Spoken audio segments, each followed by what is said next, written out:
I'm so happy that helped. Home services are I loved home services, but it's very hard to get used to in the beginning. Let's talk about some of the variables that you have to consider. First things first, I would definitely see how far the home is from your house, just so you can have an idea of like being proactive when it's time to go to your home, the home services. Like for instance, my first home service was about 35 minutes away from my house, so I already was proactive in knowing like I got to give myself 40 minutes to drive out there. And also, I'm in Connecticut, so we get winters, and where this location was at, they were all the way at the top of the hills. So they would get like 6 inches of snow, and we'd get little flakes where I'm at. So you need to be mindful of the driving.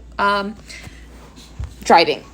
Another thing I do is I search the address to see and go on Zillow and see pictures of the house. So I know for sure that's what it's a blue house, it's a white house, it's a black house, or whatever.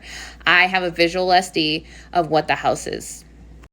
And also you get to see pictures of the house on the inside if they still have pictures, so you kind of know how to navigate the house when you go inside. You're going to want to just build rapport. So when you're working in the home, you're building rapport not only with the learner, but also the parents and their siblings and their pets, if they have pets.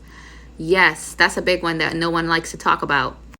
I worked for a family that had two dogs, and those were dogs that shed. So the Great Pyrenees and a Golden Retriever. So my clothes, I just wore clothes that I didn't mind getting all dog hair on.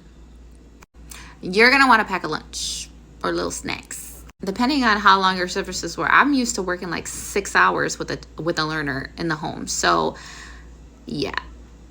In the home too, it's a lot of naturalistic incidental teaching. So you're going to go with the learners, especially when you're building rapport for the first time. You're going to learn what they like. You're going to try and pair yourself with reinforcement, making them laugh and giggles and making jokes, you know what I mean? Or like being silly. So you're going to want to focus on building rapport. And talk to mom or dad. Like, you're going to want to speak with the family, like, oh, what kind of things do they like? What kind of things kind of bother them? Or like, what overstimulates them? You really want to start getting a better picture of your learner, because you're going to be working with them. So the faster you understand your learner, the faster you guys are going to progress together and have a really great experience. Also, let's go back to clothing. You need to make sure that your clothes are appropriate, especially if it's a family that has a specific culture that is like very like conservative.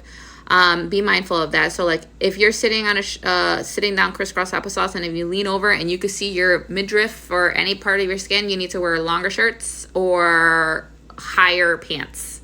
You have to be mindful of a few different things. Also, body odor. Keep a deodorant inside your little thing, because you never know. You might forget it one day. So get a little travel one in Walmart or CVS or whatever, and just keep it in your little glove compartment. Also, you're going to want to have matching socks. I always wore black socks. All my socks, I would always get black socks, because I know I would always take off my shoes when I got to their house. But also the fact that black, you can't tell if it's dirty. And like I said, like if they have dog hair and stuff like that, like who cares? Like it's a black sock. And if they have siblings, you're going to try to build that relationship with a sibling too. Like usually for them to build a connection together, because usually they have issues, like they're fighting or whatever. But for the most part, you're really just getting to know the family and also your learner, and becoming comfortable with things, because it's going to take a while before you build rapport. It's going to take a while before you feel comfortable with the family, and just really enjoy yourself. Your back seat and trunk is going to be full of work bags too. So